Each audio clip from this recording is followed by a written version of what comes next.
if something new like that comes out, they generally get on top of it, Tamaya. So you might see a brand new Celica body next year. Yeah, I grabbed these body because they're kind of hit or miss. Sometimes they're hard to get.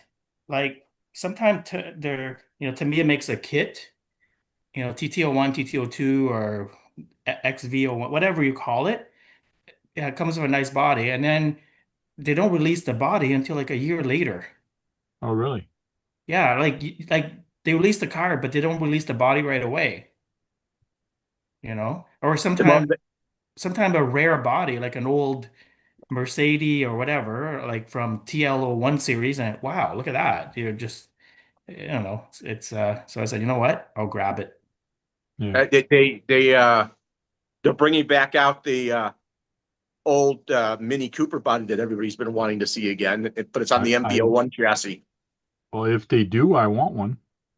Yeah, Yeah, I still have there's a the, brand new the actual Mini Cooper bodies for the old style is coming yep. back this year.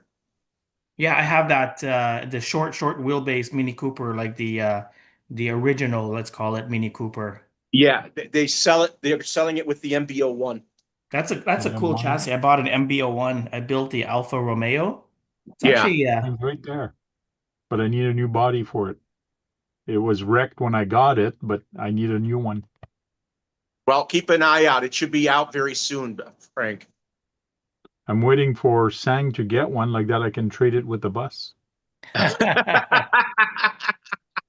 unpainted bus. I don't want to Oh, paint my well, the own. bus is already He wants painted. to paint Sorry. I his know. bus. Yeah. You're just gonna paint it yellow anyways. Yeah. Yeah. Have you driven the MB01 chassis? I drove it. I drove it. It's I think I used about 14 shims or whatever because there's a Yeah, to lot of stop it from. because you basically have two front end, right? You have two the car is made of like basically two front ends. It could be either way, right? So Yeah. you have to shim it quite a lot. But once it's all shimmed and all tuned up there, it runs really, really good, especially rear wheel drive. I find the M chassis or the MB or any M chassis, I find rear wheel drive is the best. Okay. They have their and then there's the BT01, which you haven't gotten yet, which you're going to have to shim up too. There's only 5 of them left in stock. Yeah, they've gone fast. I know I grabbed like three bodies, and one of my colleague got a couple, and then a customer came in and bought like three or four. I don't remember. Yeah, yeah. So there's probably about maybe seven or eight bodies left in the shop for like TT01 series. Okay. Well, I still make the TT01, so they're always going to have bodies for it. Well, TT01, TT02, I like the touring car chassis or whatever. Yeah. Yeah. Yeah, because when I come here and I go to bodies, I can look at what's on the 190 or 200 millimeter, but usually it's a 190 millimeter, and you have Yeah, 8. these protoform bodies that we look at, they're good for racing, but that's about it. I don't find Yeah. they're that detailed. Hey, Josh, Harley Design talked about you a couple of weeks ago. Yeah, I saw that. You're becoming mainstream now. Now you're going to be considered a manufacturer. Well, he is a manufacturer. Well, he's going to be considered a bigger manufacturer than he expects himself to be. That means might be getting more orders. Not there yet, but it's cool. I've never actually really talked to him about anything, so it's cool he includes me in their product releases and stuff. Well, Yeah. he made you mainstream, so that brings attention to you since people do No, watch it. He Harley Design saw that he was on my channel, so he started talking about it. Because just realize every time we talk about something on Thursday night, Harley Design talks about it on Tuesday.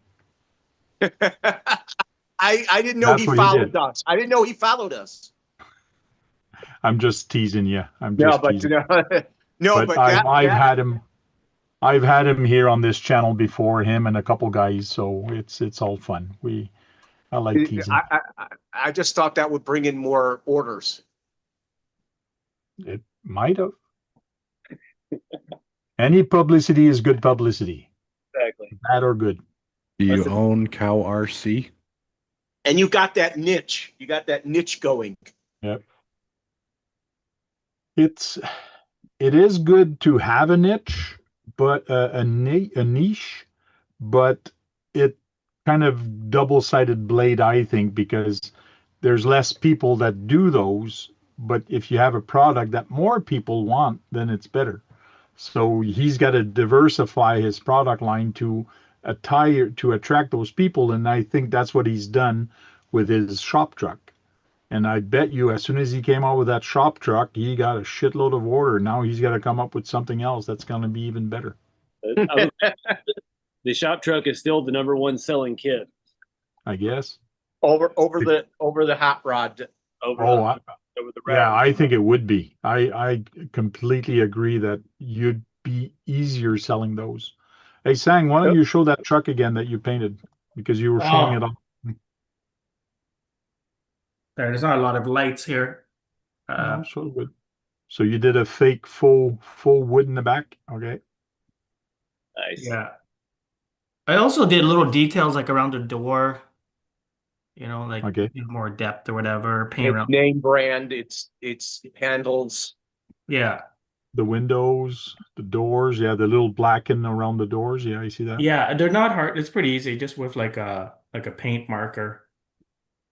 You did it on the outside or inside before you painted? Outside. On the outside, okay. Yeah, I can't do I think I could do inside next time, but I find the outside is easier because there's an indentation, so it Yeah. kind of easier to trace. Yes, definitely. Yeah. It's not bad. I like it. This body. I like the looks of it. Cool. And I see Josh has released a couple videos showing his shop, the little cabana there. He's got the caboose there. He's got behind him. Oh, the Construction. banner, yeah. Yeah, it's kind of like a blog type thing. I'm just doing a bunch of little things, trying to get into the 1/14 scale, building my scale trail out back and stuff like that. So I did really good. I got it ramped up. I was almost ready to start building a bridge, and it's been so dry now that all the dirt has just basically turned to sand. So I basically have a beach. I can't pack it down, so I'm gonna have to do some lime or something and mix it in and try to build it up where it's actually firm enough to build a structure on top of. 14 scale. It's just I'm building trails. I'm just using the 14 scale stuff. Yeah. What buggies or crawlers? I'm building a whole it's a creek with a trail and a bridge, and it's gonna be a mix of everything. It's gonna be basically scale trucks. There's a guy I watch who's in Japan who did a really cool. There's a place that had a 10 scale version of a particular highway. They have a 10 scale version of the set of the area of it, and he ran his 10 scale car on it. It looked so cool. And because it's 10, he said, "Is this 10 scale? Is the setup there? It's 10 scale." He said, "Yes." No. So you could see how realistic that would be based on an actual place. Yeah, that'd be fun to drive on. I always watch those videos from Germany and stuff, from their big toy shows, and it's just insane to see the setups that they do with the construction stuff. I just put the link to your website for anybody that wants to go. And you do have some sales right now. Like this one's on sale. Well, there's more sales beyond that right now. I've got for this weekend, for the 4th of July, use the promo code at checkout, Freedom10, get $10 off any chassis kit, including the hot rods with the bodies and everything. Okay. Even if it's on sale, you still get. Even if it's on sale, you still get 10% off? Yep. So the rat rod chassis would be $90 US. Oh, not the shop truck. Shop truck will be, what is it? I think I lowered it to 145, so it'll be 135. So yeah, it's $10 off those prices listed. So yeah, it'll be $135 for shop trucks. Just I a like those wheels. sale for the weekend. The wheels are almost gone. They're discontinued. They didn't do very well, and it's mainly because there's no tires. We were using 110 scale 4-wheel drive buggy tires, and there's not a whole lot of those around anymore. And it all depends on how high you make your truck or how low you make your truck, what you can actually fit. So there wasn't a clean cut like, yes, buy this tire for this wheel, and that's part of the reason those didn't do very well. I know Shane can appreciate your hot rods and your shop trucks because he likes that type of stuff. I think it's cool. I like old cars. Well, that shop truck is old. Yeah. It's old. It's a 70s model, 80s model. They can be used for anything. You can put that chassis underneath the Tonka Winnebagos.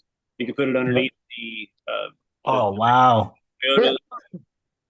There's guys in our kit group on Facebook that have that chassis with actual functional servo suspension with the 85 extra cab body, fully tucking 1.9s like it's a little mini truck, and 3D printed bodies. There's no end to it. It's versatile 2-wheel drive chassis for any hard body printed or manufactured. Wow. Maybe Shane will hook you up with a buy. Yeah. Eventually. Nice. But that's the thing, that's where the niche continues further, is that you really need to know about RC. You need to know about the hobby. It's not for the beginner. It's not for the person that just wants a cool looking truck. Everything front suspension is based off of basically vintage Tamiya stuff, the stuff I grew up with in the 90s. So TAO2, TL01s, things like that will work with it, but there's no set path. You can make it, you can use MO6 or MO5 arms to make it narrower for the Toyota bodies. You got to have a little bit of experience in the hobby to be able to put one together. That's kind of been what my hang up is with really getting big, is because I want people to engineer and design stuff for themselves and kind of, make it their own. So you got to have a little bit of experience to get into it. You should make that. You should sell that candy blue paint. The our body from RC 4-wheel drive last year, that was their factory paint. Candy blue. They call it candy blue. I don't even know. They don't even know what color it is. But it looks like a candy blue. It's whatever the factory painted when they said blue. That's what they got. Cool. And how are the sales going for the sedan? Are people jumping on that? It was huge. The first weekend I got wiped out, built back up, got wiped out. Now I'm pretty well back in stock. That's why I'm comfortable with doing a sale. But I've had people in my inbox for the last 6 months since I dropped the 5-window coupe. They're like, I need a sedan. And one guy actually came through. He's actually in Germany, of all places. And he got one of the GF prints, the higher quality prints, and he is just ecstatic about it. He sends me messages every day about it, show me what his progress and everything. And so yeah, the sedan was definitely a necessary move with it, because Hello, Dave of RC Patrol. Are you a newcomer or you've been here before? No, Dave of RC Patrol. He's the one that's got my hot rod, the one that's on my logo. Oh, okay. Hey. So, Josh, did you? I could. Oh God, I had in my mind what I wanted to say. I mean, I think you got that Germany guy who came through because they're big into engineering type stuff. Yeah, true. Yeah. It's in their psyche to be an engineer because most of them are the Germans. I'm actually part German as well in my family heritage too. So, Josh, do you fly RCs? Do you fly RCs? I have not. I have never dealt with planes or helicopters or anything. I like them. I'm interested in them, but I've never had any experience with it. Because RC Unleashed is gonna go fly this guy. Now, keep in mind this is Canadian price. US is a little cheaper, but this thing is huge. How big is it? It's 1.7 meters. Holy shit. Like, here's somebody holding it. Bigger than her. It's taller than her, maybe. Yeah, A it'll be 1.7 meter wing is three and at a half least feet. Yeah, 1.7 meter close to wingspan. 6 feet. Or I mean 5.5 feet. My bad. Yeah. I've been thinking about it. I actually was talking with FMS before they kind of cut everybody out because they the FMS started with airplanes, and some of their planes are Yes. fantastic. And I live near like a gated community with a private lake, and I was like, I want something with pontoons on it. I can go fly in the lake. If I crash it, then okay, it's styrofoam, it'll float, but It still breaks. 68 And it inches. says fly from ponds and lakes. So It's I all- guess you can get that for it if you wanted to. probably have pontoons for it at that size. 4 feet long too. That's a little big for me. I need something. Did they consider That's what it? she said. It's 6S. It's 6S. Oh gosh. Yeah. So I assume it'll fly 60 miles an hour. That's not a fast plane. It's Well, that's scale to what type of plane that is. Think Yeah. of well, kind of scale. Is that a Piper Cub type plane? Yeah.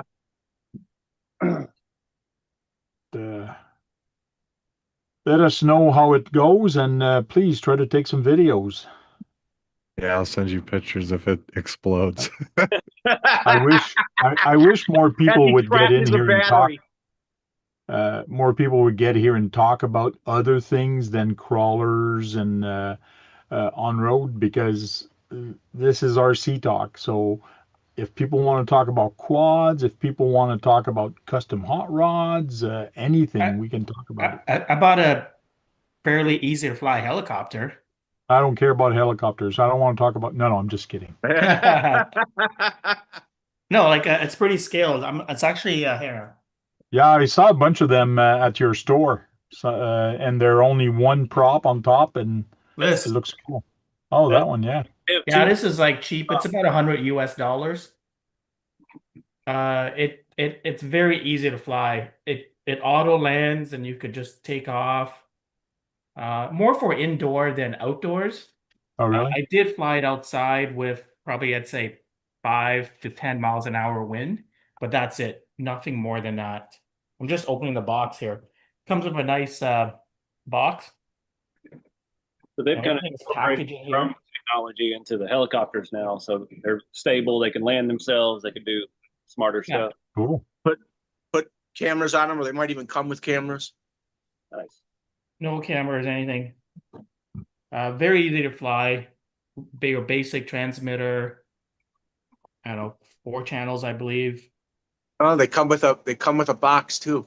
Yeah, it comes with a box, and the helicopter is very durable. Like it's actually very tough. Oh, yeah. Yeah, like it's very light. I've actually crashed this about 3 or 4 times because I was trying to do stupid things. And the propeller, like it could take a pretty beating. Like it's Good. it folds itself. I like So that. that's good because it doesn't break that easily. Ah, And the body is Dave- very light and yeah, it's not Dave bad. wants to know. What's that? Dave wants to know your latest speed, Hank.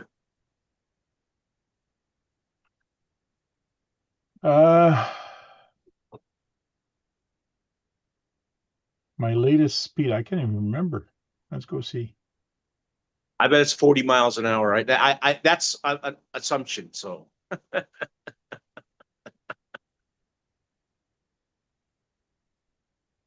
didn't get that dragster motor in it yet, have you? Speaking of speed, No, I don't yet.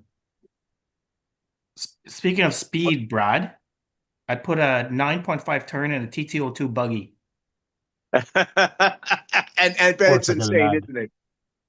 Yeah, just on 2S, I'd say it does about probably like 40 miles an hour or so just on 2S. Is it brushless or brushed? Brushless, 9.5 turn. Okay, yeah. I've seen people Okay. run in the hobby 6 turn or 3 turn motors in looks racing, like and they're just insane. That looks like an old SC10. It is. It's my SC10 stock electronics, can only go 2S, cannot put 3S. For our challenge, we could go 3S, so I'm debating on keeping the same motor, but going 3S, changing the ESC.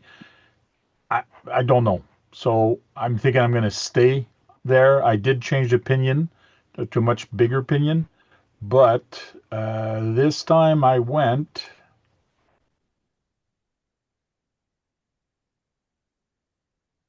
Where's it? Come on, read.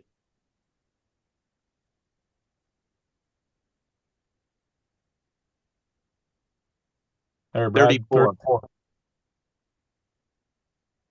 That's pretty good. That's pretty good speed for that. But that's on 2S, and Yeah. I did change the gear a little bit. I think I put a 22 teeth pinion with the original spur. It comes with an 18, and I think I went to 22. First run I did 29, I think, miles an hour, and Wow. now I did 34. So, but Yeah, I should. I do have something better now, so I will be going faster, and I think I'll try it tomorrow. I'm gonna try. I have a GPS thing. I forgot who makes it. Anyway, similar to what you did. I'm gonna Okay. try my TTO2 buggy there with a 9.5 turn. My guess it probably does around that speed. I think it's Um, faster. he says, "How was my motor temp?" To tell you the truth, I only ran it like 2 times, so the motor was still not too hot. It was okay. I didn't check it, but I don't run it long enough. Like the whole video, I think is like 2 minute, not 3 minutes, and half of it I'm talking. So I don't think I run it long enough to get it hot. But that said, with the pinion and smaller um, Spur. spur, bigger pinion, now I might get it hot. So I got to be careful. I still would love to see the dragster motor. Oh, I found out that and I might be able to put it in that car, and because it's brushed, but he doesn't care as long as I stay with a 80 amp ESC. And I believe the Traxxas ESC, the VXL. How many amp is that VXL ESC? Do you know? 200. Oh, it is a 200? Oh, shit, I can't use Yep, it then. Okay. The Valinian? Yeah, I the believe Villenium. so. Yeah, I don't know. I got to check Because how many amp that is. Because if I go 200, then I'm in a different class. So, but I did find out that Villenium motor, I can run a brushed motor on it, and there is no motor limit. So, which is interesting. And this is for your grasshopper? Yes. So I have the choice of you running the Villenium or taking my other ESC that I have. So that's Oh, good to put on the Grasshopper. But I got 2 motors to try before that. I have a feeling you're going to have to put some weight in front with that dragster motor. If I go slow, I should be okay. I certainly hope so, because I can imagine it just ripping the tires off. Yeah. Hey, Well, I will change the tires. I do have on-road tires to so put you're on. going to put some big on-road foam tires on it or something? Yeah. Well, not that big, but the one that I use for on-road for the 1/10 class. Dave says the Villenium is 200, he thinks. you recognize yeah, this, because Brad? that's what I'm Yes, running. TTO2B, and it's Uh-oh, I think my thing is frozen. No, you're good. Okay. The that's screen the is. gunmetal one. I love the gunmetal one. So here, I'll show you what I put in as electronic 9.5 turn. Check this out. It's insane. So I got this brushless. It's hard to read, but that's a 9.5 turn motor. Or 8.5? Or hang on. 8.5 turn. Cool. Anyway, I probably wouldn't want to go any faster. Just with 2S, it's this thing takes off like a rocket. And surprisingly, it's almost bone stock, except upgrade the steering, and ball bearing like usual. But the dry shaft, everything is stock, and it's still held up pretty good. Like Now even the the plastic dry TTO2, shaft. the TTO2B has the same bucket chassis as the TTO2.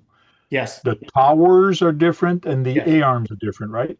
yes. It's a longer AR. Like it's a wider than the regular touring Yeah. TTO2. Yeah, and it has a good suspension travel. The shocks are And longer. Oh, the you rear have, tower is way different. Yeah. Yeah, it's a way different. Look did at you, the did you, rear shocks, it's like massive or Yeah. lots of travel. did you, get a lot of that slop out of the steering out of it with the Yeah, pedal? yeah, I upgrade the steering so there's hardly any slop. That's the thing. I put some shims and aluminum steering, And ball and ball bearings, bearings. That's it. That's the only upgrade I did to this TTO2. And besides the motor surprisingly, and. it runs really, really good.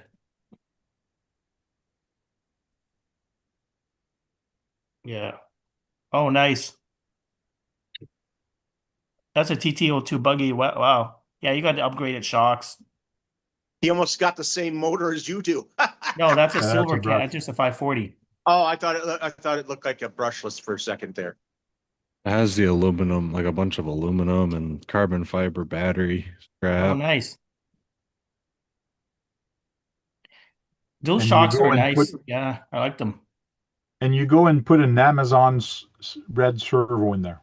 Those are the best. I was going to mention that. Talk about those 25 kg Amazon servos enough there. I mean, even though 25K is a little overkill for the buggy, but Yeah. Well, mine, because it goes so fast, I put a Savox high speed servo in there because I want it. Because if you're going like, let's say 50 miles an hour, it's not that quite that fast, and you're turning, you want the servo to be very fast, not a lot of torque for this. Pablo. And plus you work at a hobby store, you get discounts. That's why you go with the bigger ones. No, this servo here I had it a long time ago. I haven't bought um any fancy servo. It's back in my race days when I Oh spent yeah. like $100 on a servo. Now, like I look at a servo like for $40, I'm like, oh my God, that is so expensive. Yeah, but Gosh, you're the discount king. You know what? You know what? I haven't bought anything used for over a year. I think the last thing I bought used, I probably showed it to you like a year ago. But you have a great knack of doing it, so. Yeah, I lost interest. And after a while, after having, I don't know how many cars I have, I'm looking at cars that I haven't used for like 7 or 8, 9, 10, 11, 12 years. I'm like, what's the point? well, I purchased this 10 years ago for my Yeah. son, Yeah. and I did do some upgrade, like just the links, changed the motor because I blew it up, changed the ESC because it was the original one, which was not good. I just traded this for a Sen truck. So, and the reason I traded it is because I have two of those. I have one that's full hopped up with full metal everything. So the guy wanted a Wraith, so I showed him the pictures, and he said, "Yeah, sure, I'll take it." It's a So good color too. It's sad, like the Wraith, like they're giving it away. I picked up the Wraith about 5, 6 years, actually probably 6 years ago. Even then, the Wraith was used, old, and it was nicely upgraded. And I think I got everything for like $250, ready to yeah, run with upgrades. So they're giving it away. Like the yeah, guy probably that's spent about $200 an upgrade, and I got the whole thing for like 250. okay. I don't know why people don't like them. So this is I the thought one the I'm Wraith getting. was popular in its day. Yeah. So this is what I'm getting for it. Oh, nice. The body is dirty a little bit. I don't think it's too wreck except for the front hood, I think, is kind of got a sticker, which I can clean with some goo, uh, goop. That Keep chassis going. is interesting. That really long wheelbase. Yeah, It looks like you could do a hot rod out of that.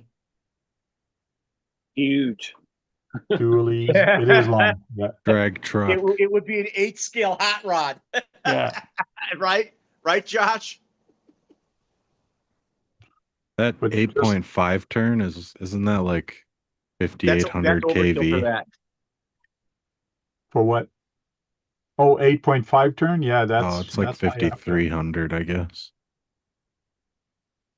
That's pretty crazy. So Frank, Oh. when are you gonna go trailing with it when you get it? There you go. That's a hot rod, and Oh, see, that's nice. pretty good scale. Oh my goodness, you do. Wow. Do you have one of the sedans? What do the sedans look like? Man, That's a sedan. Oh, it's an old. Okay, I see. this thing is. I can't get rid of this because I have $900 in billet suspension on it.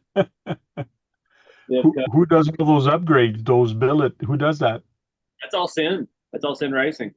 Oh, really? Okay. Free stuff. Yeah. I This love those tires. Those rim with the spikes. They're cool.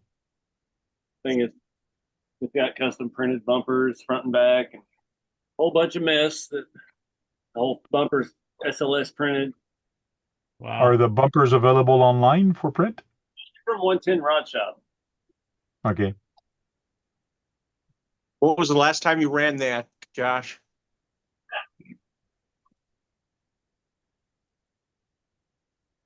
Yeah, you could easily make an 8-scale hot rod out of that. It's been about, I'd say, 2 years since it came out. I can't make an 8-scale hot rod because all my stuff is 10-scale. No, I know, but you could make a body to be 8-scale and fit that. We're still trapped by these printers and their size, so Yeah. 8-scale stuff until printers get bigger. So we're stuck in 10-scale for now.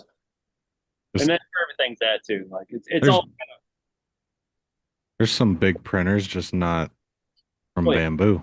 got 25 grand for an SLS printer or about Yeah. 75 for a multi-jet fusion printer. But that's the thing too, like even these bodies, I can sell these for the prices. I got the full kits are 180 for the ABS and 220 for the ABS glass fiber. And if I had this body produced through my manufacturer in multi-jet fusion, nylon 12, it's got a fine texture, super durable, thick material. The body alone would cost more than that. And that would be my cost if I bought 100 of them. So there's no way yet. We're not there. Technology hasn't gotten, it's kind of slowed down as far as its advancement. But when it does, I'll trade my bamboos for a multi-jet fusion printer because that's where it's at. Nylon 12. Yeah, if they come down 50%. We got to have some brand selling them for at-home use, but Do you have a P1S and a X1 or two X1s? excellence. Have you ever had a P1S? I got into this just in the last year. I've stayed away from at-home printing forever because I didn't know nothing about it, and I don't know how to 3D design myself. So I've got a good friend of mine that does all my files and stuff. So You had any issues with them? a few with the first one, just running ABS. ABS is toxic. It's all get out. It leaves residue on everything. I just got a notification on my old one here. It's got like 4,000 hours on it, and it said the LiDAR sensor is covered in goo. It needs to be cleaned. Okay. So ABS just dirty, but that's all I pretty much do. I heard a lot of people have issues with ABS, but I have issues. Josh, Anything. Psycho 13 Garage put a comment there. He says, Josh, maybe if you start watering your 3D printer, they will grow. But what do I know? LOL. Try it. I don't think bamboo would like that. Yeah, I got to Richard? start looking for files for that Sen truck. Just like Dave said, maybe a 3D printed grill for that Sen truck would be nice in the front. Yeah. More details. Out there, Okay. people sell stuff. I don't know if there's a lot of files for it. That Yeah. Maniac Man says, sorry if it's off topic. Big fan of Josh and his channel, inspired by his scale garage builds. I'm currently working on a 124 scale barn build for an SCX 24 vehicle. Hope to chat with you guys online soon. Nice. You can do it now if you'd like. You can send me an email at thetankrc@gmail.com, and I'll send you a link, and you can come in here and chat with us. I And you love can this. chat with your man. I love those videos and all that have brought in more people than any new release or anything like that. People want to build, they want to complete the look, you know, like the movie. They want to have They want to be background for their rig. So that's pretty cool. They want to befriend the Texan. Everybody from Texas is friendly, so it's all good. Yeah, and your scale garage, I think you do bring it to some of the events sometime, right? Some of the smaller ones, like the one that's sitting on facing the other way. I guess I need to turn all this around to face the camera if I'm gonna keep doing these live shows. So I've got another one over here that's full of these that's just stacked in it, filament rolls. I Okay. haven't even turned the lights on it in a while. But that was the one I got second place at USTE with. Next week, I'm going to try to organize Chris from GCM Racing to come in here to talk about his event that he's got coming up next month. So Nice. At a campsite not too far, right? Or something like that. it is at a KOA campground. That's where he's doing. Yeah. What state? It's in Not Canada, state. right here It's in in the Ontario. 51st state. Yeah, Where in that'll Canada? never happen. I wish it would, because then I could come visit all you guys. I wish it would, because then I just crossed the border. There's no crossing borders. Exactly. We're all one, man. Where in Canada is it? Crossing borders would be not a hassle. Just Google Ottawa, Canada, and it's pretty close to here.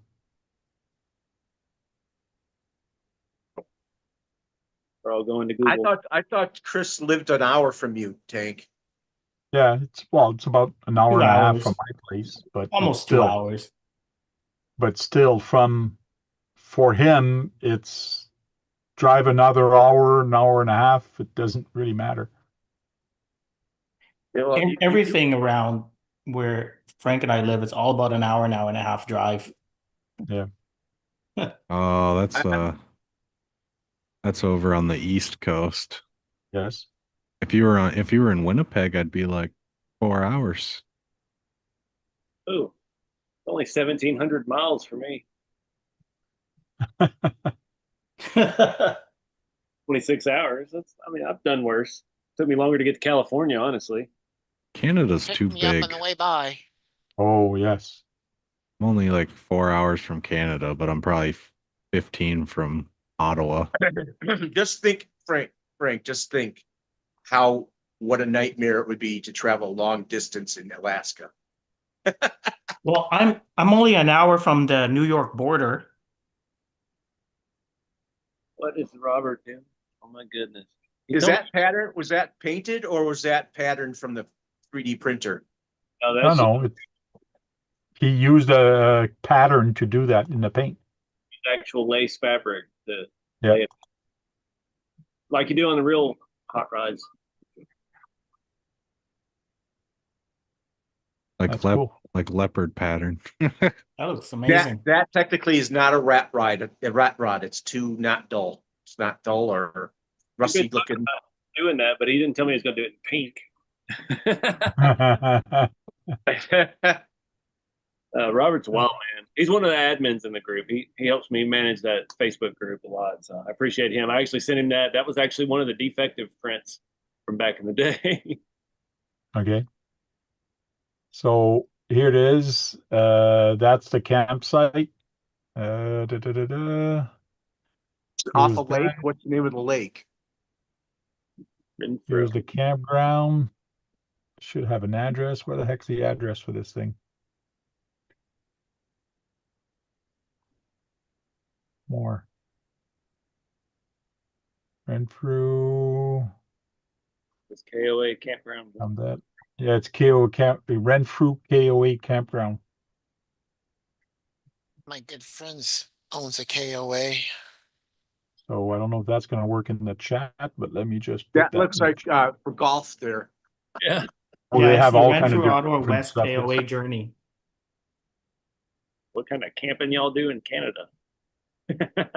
Well, there's all kind of games that they do there, like horseshoe. There's a whole bunch of different stuff. You can rent log. I got a And they'll have, single tent. and My there'll be RC campground stuff is, going on. hey, There'll be RC stuff going on there. yeah. But I got a platform to put my tent on, so it's a single tent, but I'll have a platform and all kind of cool thing to put my tent on. But if I come here and I go back one, because he does have a So picture. you're going west of Ottawa, aren't you?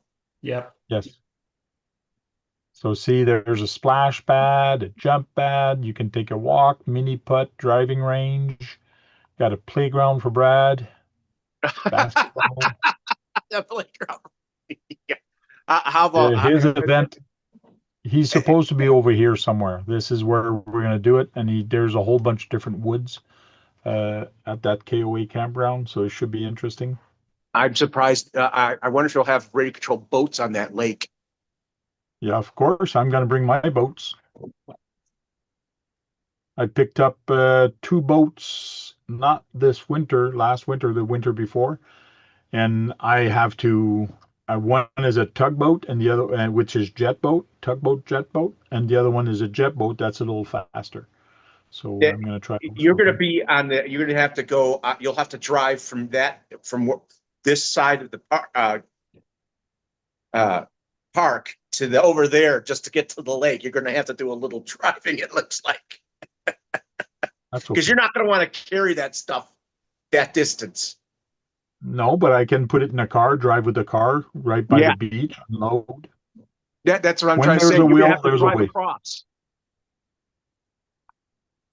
Drive across what? The campground? Yeah, like drive across the campground just to get to the lake because it looks It's like not that big. it's got to be over a square mile of campground. Not that big. Let's see if I can't find it. Hey guys, I'm just gonna log off. I'll probably be back a little later. All right. Sounds good. All right. Okay, see ya. Dinner sign.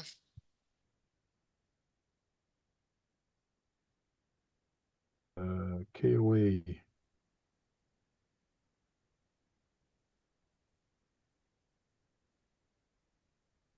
Away, killed on arrival. So KOA killed on arrival. I wanted to stay there. Yeah, we didn't travel much anyway, but that's what I always heard they were. Down here, they don't have any amenities. It's usually just on the side of the highway, and it's like, here, you can hook up your water and dump your toilet. So, yeah, How many? they had a golf course in their driving I range. wonder. I wonder how many U.S. guys are going to have go up to that campground with Chris. So see, this is where the playground is and the things. His event is supposed to be in this area. So he's going to have vendors row and a whole bunch of things. This place is huge and it's perfect to do what he wants to do. See, the campground, my campground is probably going to be in this area and the water's right there. All the tents are by the water. So all the tents are over here. So I'm pretty close to the water. Nice. But Well, he does. The way it He looked, does like have. he had to travel. He does have a campsite where everybody's going to be. So for tents and all that, there's a common area. I don't know if it's going to be over here or where it's going to be, but he will have a campsite. So maybe the campsite's here, and this is where he's going to have vendors. But like, there's woods all over the place, so this is going to be cool. Hopefully, it won't be a muddy mess. No, it shouldn't. That's a fall picture. You can see the foliage colors. You can't come up here right Yes, now. Brad, you're absolutely right. I'm gonna head out. I gotta be up early to fish in the morning. Isn't that how it always is to go fishing? You got to get up early. Well, Yeah. happy 4th of July to you, and you Yeah. go have fun. You too. I will try and catch the next one. I don't celebrate 4th of July. Sorry. I wish I did. Well, it's still the 4th of July. I celebrated the 1st of July, which is Canada Day. Go Well, there you go. Canada. Go 51st state, right? For you. Hell no. Elbow strong. Get back. But it should be for a cool event. And the event, I think, is It's a whole weekend, right? Or is it Yeah. Thursday onwards? well, it starts on Friday, Saturday, Sunday. So, yeah, August 15th. So 15th, 17th, 18th. 16. So Josh, you still got time to get here. Think about that. Like, I got an event in Kentucky at Jeremy at Juicebox Hobbies in August 1st. It would take you almost as long to go to almost go to California to go up to him, huh? I'm only, well, yeah, it took me about 26 hours to get up there to where y'all were looking at. It was only like 24 to get to California for Proline by the Fire. Go to Kentucky is about 14 hours for me, where Jeremy's at for his event. So that's That why means it would take you 16 to get to me. I was looking at I'm just saying it would. Pennsylvania. There's so many events in Pennsylvania, like Cabin Fever, and they just had a crawling event, RC Attic. Like, I wanted to go, but it's like 30 hours. Like, I can't justify a week on the road and a week on the road back because I won't make enough money to even come close to covering it. I've yet to be Now, Northeast yet. this is the second year GCM is doing this. And last year was pretty good, but there was a logistic thing with where the campground was and where the people were, so it was kind of far. They did have a tractor ride to go between them. This year's the second year, and hopefully it's going to be even better this year. There was a lot of people that came last year, and the hobby many? needs this. Oh yeah. I don't know how many people went last year. I didn't ask them. I should have. So maybe if you can't go this year, Josh, you'll go next year. Do away with that border, it'd be easy. I could make a trip because I know it's everybody in Canada in the RC stuff. Like, I've got so many friends, and I've been invited so many times, and I've just yet to be able to make it because I don't have a passport. I don't have the need for I it. think you could get one of the passports that are just like a license. I don't know. It's a process down here to get a passport, at least from what I've seen. Every day I go to ship orders, and there's people in line trying to get passports. Yeah, there's some states that not every state, but some state, your driver's license can be used as a passport, but not every state have that. We don't have that. We have to go through a separate process, and there's waiting periods and all the bureaucracy to go along with it. So No, you got to do it. You got to do it before you get too old. Well, If you let me offer you a suggestion or a solution. I'm pretty sure Chris is going to be okay with that. Send me some stuff, or send Chris some stuff, and we'll sell it to you at the show. And I can set up a booth also beside him, and be your representative over here. And as long as you ship it either to me or to him, and we can get things going like that. You don't have to come, but your stuff actually does. Yeah. So it's up to you. You can set up a TV and have him talk to people through Zoom. I've had a few people try to become like Canadian distributors because of the tariff situation right now, but I'm not ready to relinquish control of product I distribution understand.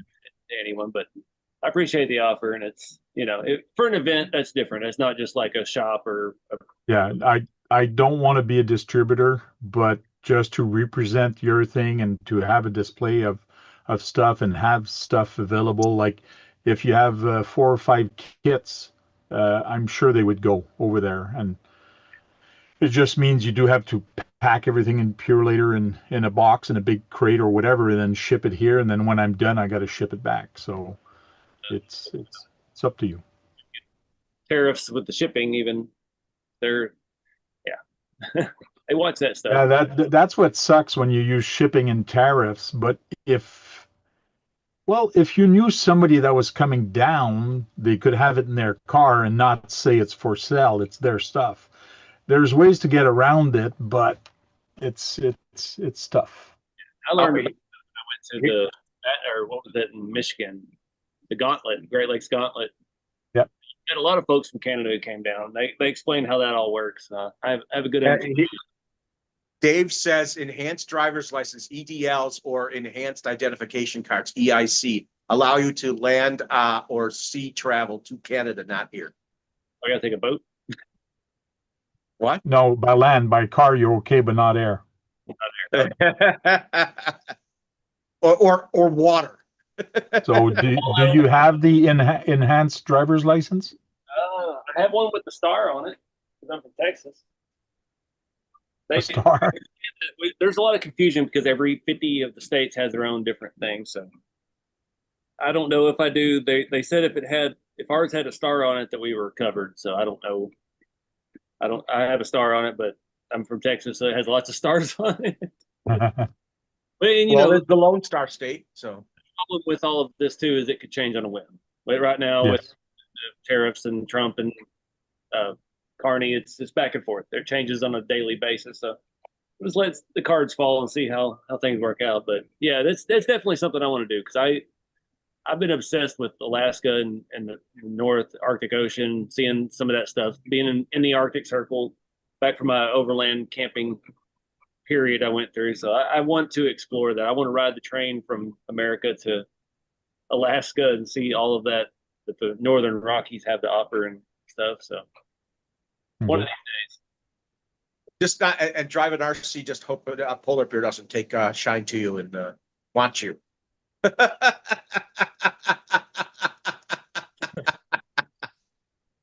So, I mean, I don't feel like my soulmate lives in America, so I need to look next door and see if I can find somebody. I mean, all you have to worry about is black bears. So We actually have a brown bear epidemic down here in Texas. East Texas got brown bears now again. So what? Do they travel from California?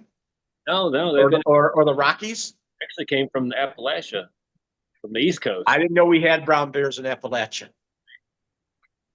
Apparently, that's what they said. There was a story about it the other day. You know how? Well, they also talked about cougars in Chicago years ago. I saw the video of that, and it was walking behind a house or a place where you put the garbage. But out here, I remember when I age myself right now, it was like 1996, and I was going to work with my dad in the summers, and we had to drive an hour to the DFW area. We pulled up right out here close to where I live, at four-way stop, and sitting in the middle of the intersection at 6 a.m. was sitting on its hind end, about a 4.5 foot tall cougar, mountain lion, just.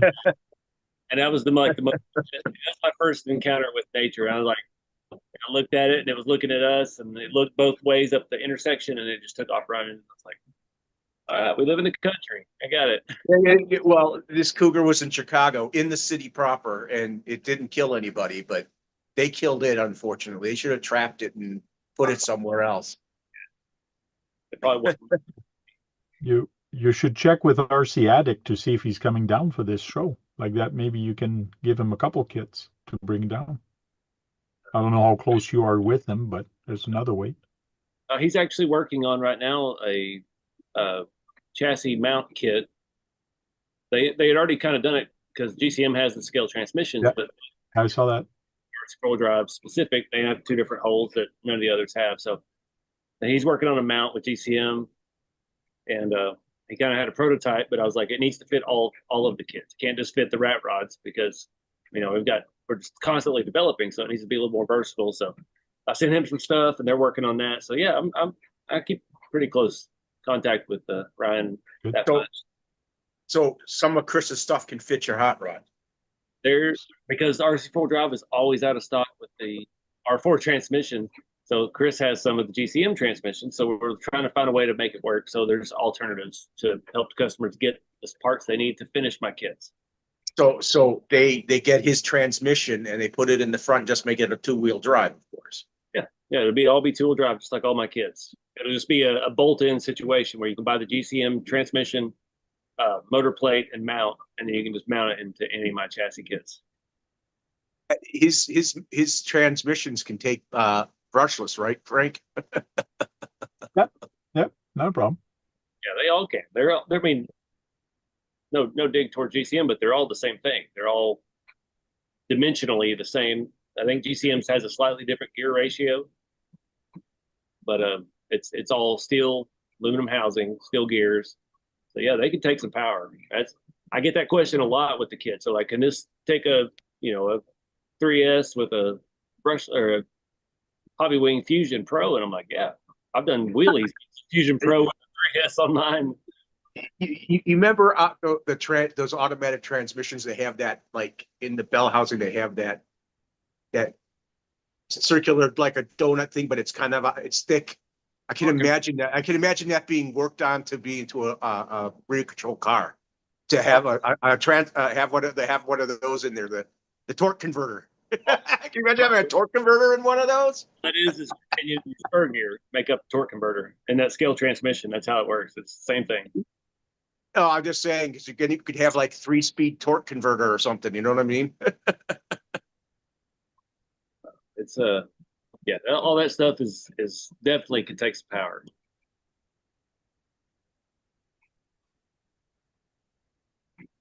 That's usually questions I get from folks that are coming from like slashes and basher type stuff. They want to actually drive their hot rods or their rat rods. They're like, well, can this take a 3S on a Fusion Pro 2200? And it's like, yeah. I mean, you run the risk, but it's going to look a whole lot more realistic doing it.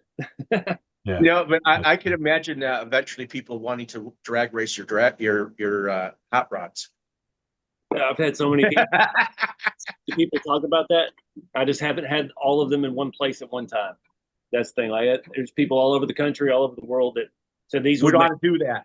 Scale drag cars, but there's no no hobby shop that's running drag racing anymore, hardly at all. Like, so there's nobody willing to put up like a class type deal. If there was a hobby shop that had enough people interested, I would make a deal on chassis kits to get them enough product to have a class to actually drag. Have a class for hot rods and rat rods.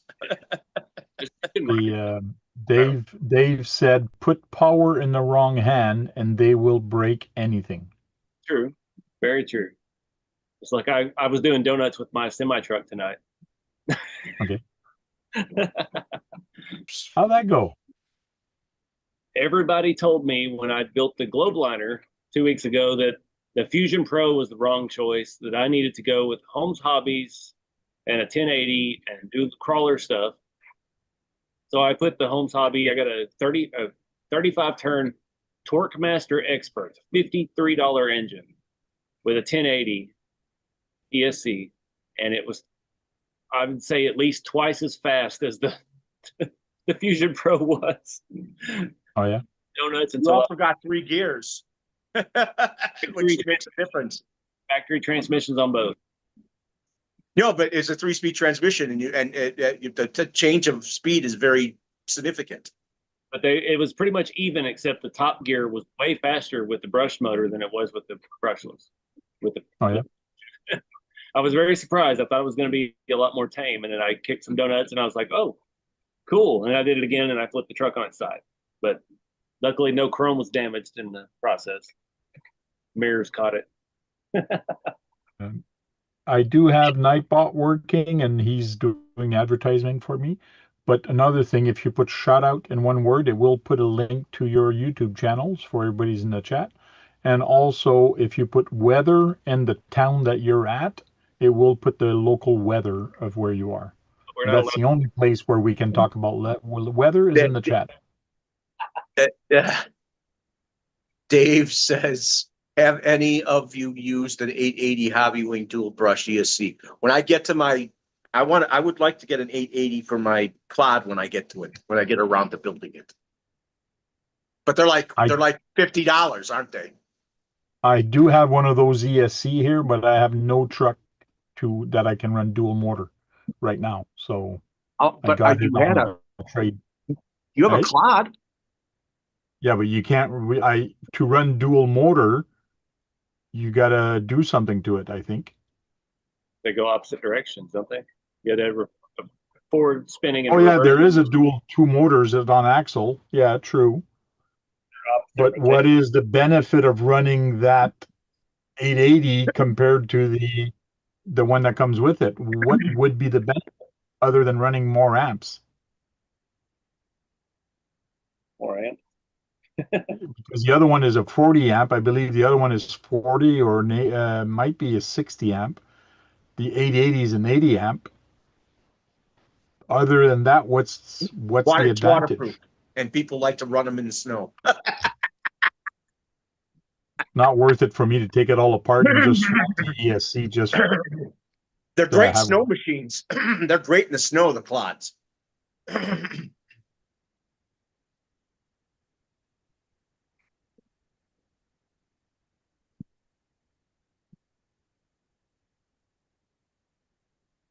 So Dave says it works good. He's got one on one of his truck. 255 turns make more turn than a standard. 110 turns. Yeah, but not on the Clodbuster. The Clodbuster, the motor is on the axle and not on the same. It's not a dual motor mount. Yeah. So it's different. I built plenty of those things back in the day. Oh yeah, well, I wanted to ask you that, but Brad didn't want to shut up earlier. What is the last Tamiya that you've bought that's not a semi truck? What's the last kit that you've bought and built? Box stock kit, like brand new or like Yeah, old, brand new. brand new? Oh, let me look.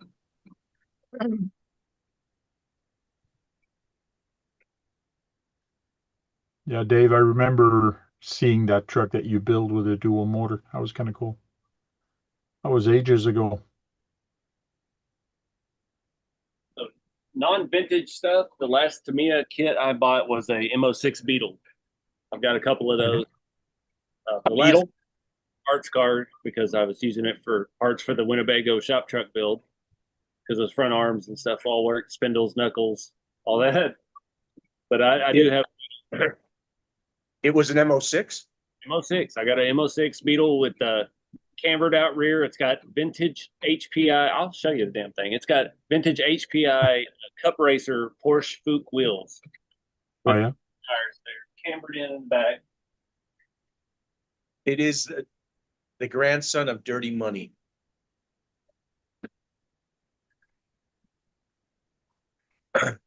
Dave is in Canada with you, right? No, Dave's in the States. Okay. Oh, you made a rat rod out of a Beetle. I just had the cambered. These wheels are unobtainable. It's absurd. Yeah, those are Fuchs. I think they call them Fuchs. Wheels, yeah, but these are Cup Racer. They're like a 1.6 on a drift tire. They haven't made these since 2012 or 11. What motor did you put in it? It's all stock. I even put a trailer hitch on this. It pulled one of my that Target Christmas camper. It's stock, but it's real. If I had that car, I would only stick with the 27 turn because the Beetles were never very fast. This one would drift with a camper trailer behind it. But I messed it up a while back. I have another body for it. I tried to put it in it as a primer, and then I matte cleared the whole thing because the patina was coming off, and I forgot to mask the windows. So the windows are all fogged and pasted, but they look dusty, the windows. I've got a brand new body ready to redo this thing. But yeah, these wheels, I mean, I've been offered $150, $200 for these wheels. Like, I cannot sell these tires and wheels. You just cannot whatsoever. I think Porsche called those Fuchs wheels. Yeah, they were Fuchs, F-U-K-K or something like that. Dave's in Georgia. But I called it something else. Oh, okay. It's slammed. Hey, Nicole. Cool. I like it how you've made it low. Had the proper Volkswagen camber. I had to put upper control arms. I think they were some like MO1 aftermarket stuff that I had to really get it the camber in like Beetles do. Cool. I tried to keep You the did front first the, possible. the because rear.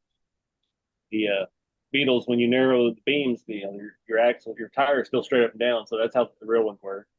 Camber in the back, no camber in the front. I love that car. I'll never get rid of that one. Even though I've robbed the ESC and everything out of it at some point. Still has a servo, but Maybe you'll get it running again. yeah.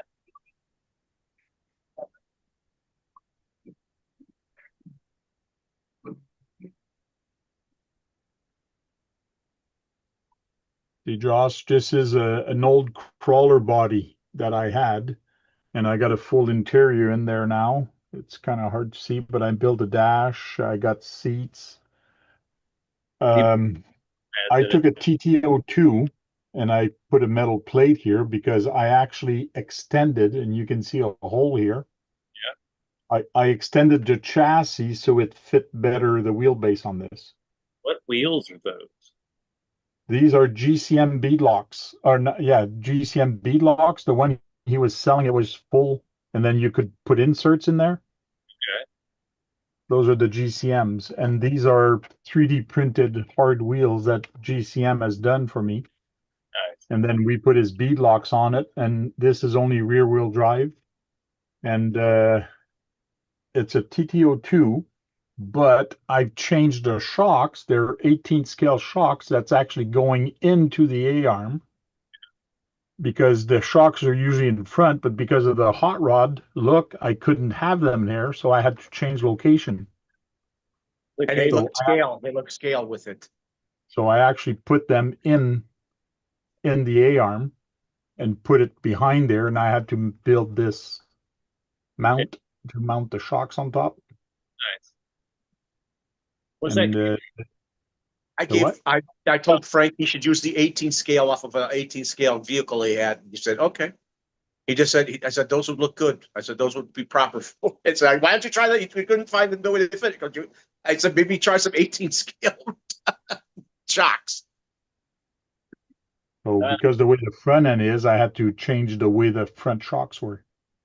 Oh yeah. And this is styrene pipe that I bent and just glue it with shoe glue in the front, and it looks good. This is from a chrome parts tree that I had that I bent, and I put these lights on there, and it turned out pretty good.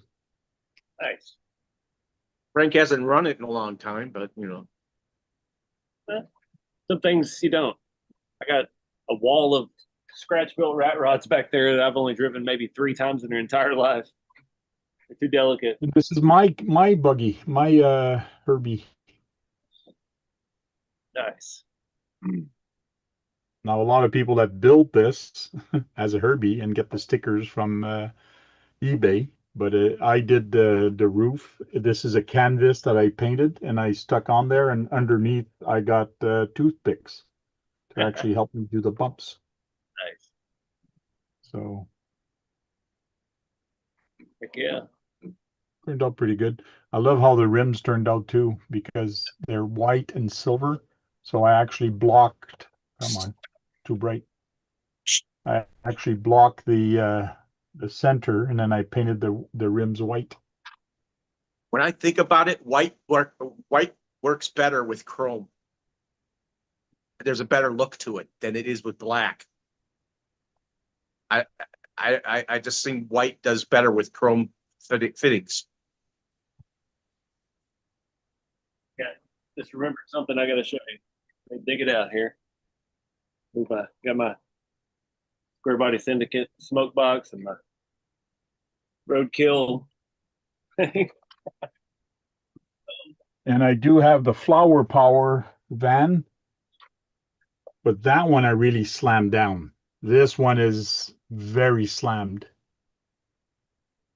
Like when it's compressed there. The bumper is almost like not even a quarter inch off the front.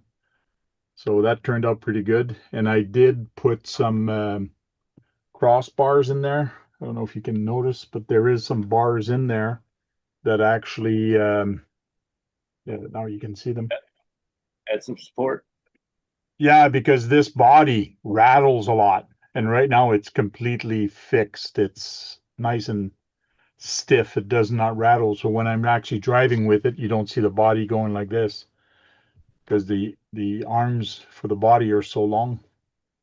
That was that body was already pre-painted, wasn't it?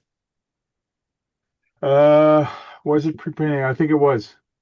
Can't remember. And all you had to do is put the decals on, right? No, it was. This body was not a pre-painted one. Oh, you got a big Herbie.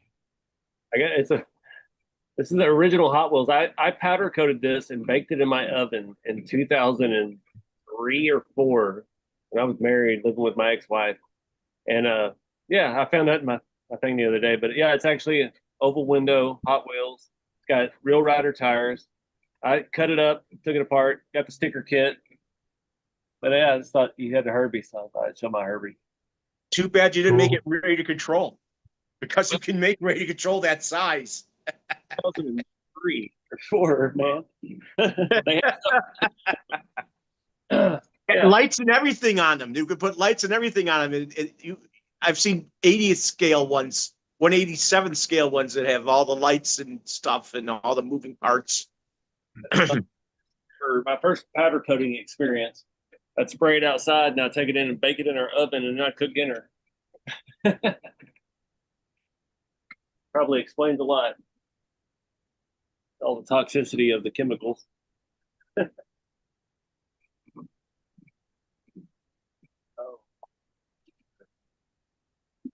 Try to put everything back in its place in the shop because everything's a disaster. Explains when you went to the Big D, right?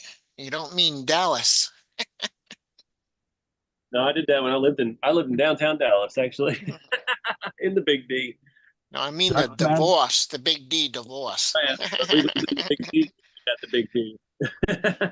Duckman speaks. I thought he was sleeping, that Duckman. Yeah.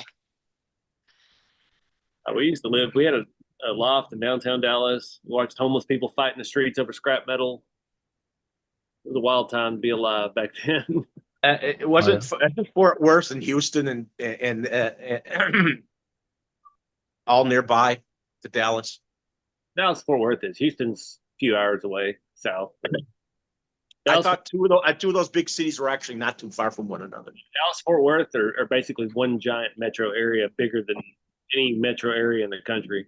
Everything in between them is grown together. There's not really any end. You only know you're leaving Dallas when you get to Six Flags, which is in Arlington, and then as soon as you get past that, you're in Fort Worth. So it's just kind of all blurs together. Have you always lived in Dallas? Pretty much on that side of the Metroplex, north, Okay. east. Then I moved north of Fort Worth when I started working at the Peterbilt factory and stuff 10, 12, 15 years ago now. And yeah, now I live out East Texas again. So Where did Peterbilt? I worked at Peterbilt since 2011 to 2022. So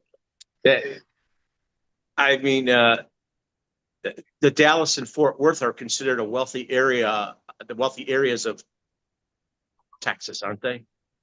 yeah, they think of it as like the oil money goes to Big Dallas. oil money there. Fort Worth is big cattle money, but it's all just like every other big city in the country that I've seen from my travels. You got good areas, your bad areas, and the people just trying to survive in the middle. And you got really good steakhouses. That's the point. It's really good food everywhere, but Dave asked me what's my go-to crawler at the moment, just for normal trailing and crawling. Funny you should ask that, because just this last Tuesday, Canada Day, we went on the 1st. I went crawling. I called all my buddies, and I was looking around. I said, okay, which one do I bring? I want to bring 2 trucks. Which one do I bring? So I did not take my TF2. I did not take my SEX10. First one Dave is asking how Galveston is these days. I've been there in 10 years. I wouldn't be able to tell you. It was bad back then. That's why I haven't been back. So we'll leave it at that. That was your go-to Gee. crawler this week, huh? This is the Cross RC Demon. So this is the one I took out. This one has full metal everywhere. This is heavy. It's a small truck, but man, is it ever heavy. I do have a scale. I should weigh it, but it does have brass there, brass a little bit everywhere. Everything is metal on this thing. So it is heavy. So I brought this, but I did not run it. I brought it because I was going to run it, but I decided when I got there because I knew which trail we were going to use and it was going to be too tough. So I decided to run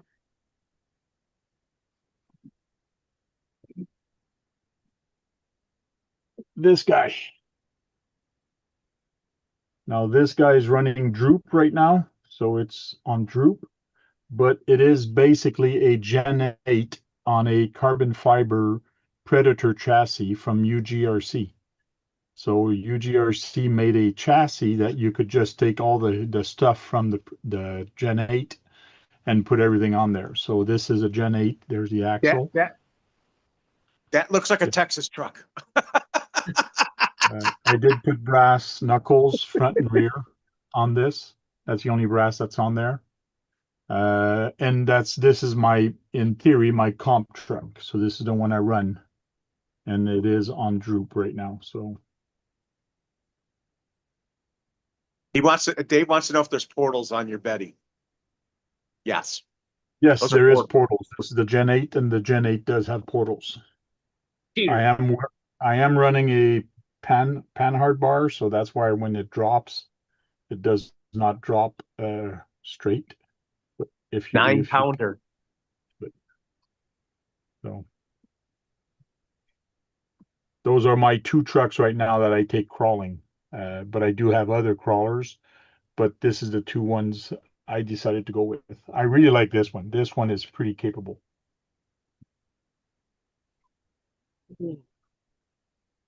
I don't even have anything like Sedan hardly anymore, especially crawlers.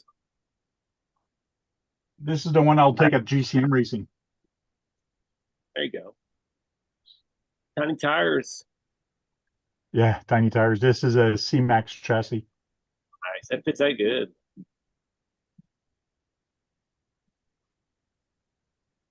Yeah, but the Betty he had in his hand looks like something could be driving around in Texas. Doesn't it? Everybody in Texas, especially in Dallas, is driving around in You would Lamborghini. drive something like that. They're driving F450s with 26-inch wheels on them. They're not driving old trucks anymore. Or the big engine sticking out the front. The Texas car scene's been garbage since most of my life, man. Everything's supposed to be bigger in Texas.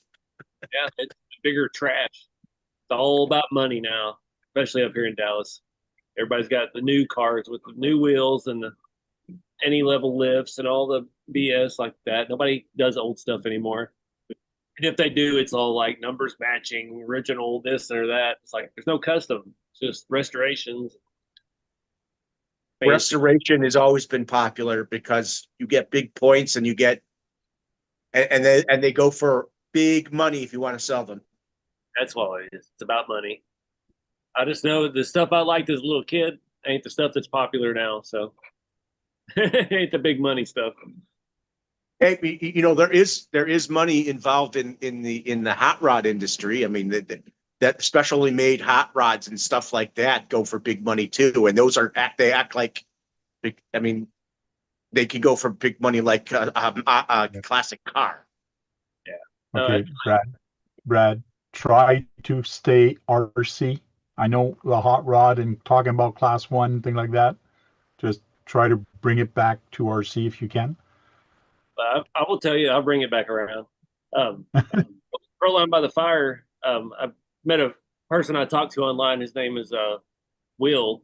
He actually works for Ken Diggett Designs in Salt Lake City, Utah, building those $1 million show cars and Riddler winners and stuff.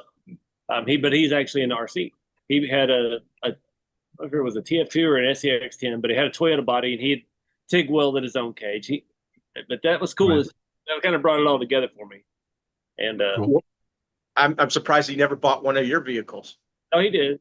He bought one of the hot rod kits last year at Proline. So I haven't talked to him since then. So I don't know if he's actually finished it or not. But for me, it was kind of like it was a celebrity experience because I've watched that show. I grew up watching car shows. I was like, is Dave Maybe Kim? he'll like your 5-door. Well, what was Um, funny is actually when I met him, we were out there. We were both kind of drinking and stuff that night at the scale town, and this guy came up and started a fight, started pushing this guy, and we both took to one of the people. I stopped this guy, he stopped that guy, and we kind of diffused the situation. And mind you, we've been talking for like an hour before that, and then we came back after that guy left, and they all, the police came and everything was done. And then I was like, "Your voice sounds familiar," and he's like, "Yeah, I'm Will," and I was like, no shit. We just had kind of a moment together. That was cool. That was why Proline really stuck out to me because I got to meet a lot of people that I have never met. I would have liked to. I bet you would have liked to see your vehicle on his show. Oh yeah, but Yeah, Oh, yeah. Anybody would. This is my Uh, RC hot rod that I got from Josh Dutton. Dave asked a question a little while ago. Dave asked a question, class 1 question mark. That last one I showed. Yes, it is class 1, but it is also considered as a new class, which is class 0. So because it's got the scale engine and it's got a lot of scale detail on there. So it could be a class 0, but yes, it is a class 1 truck. But nobody uses the circle rules anymore. I thought class 0 meant the tires had to tuck under the fenders completely, like a stock truck. Oh, they are tucked. These are tucked. Class 1 was sticking out a little bit like every Jeep in the parking lot at the mall. Would be a class Yep. 1. The class 2 is going to be like 4 links and things like that. I guess I have a different perspective on it, but that's what I always. Class 0 was made up not too long ago. Like there was no class 0 way back when. When you had a very scaled truck, they counted it as a class 1. And that's why now they made a class 0 for those, they call them dollhouse truck. But Really, Sorka is no more. Oh, where's our buddy? Talking about Sorka, he hates it so much. nobody uses the circle rule. They still exist, but nobody, not here anyways, around this area, nobody uses the rules because they're just too complicated and they change so much year after year.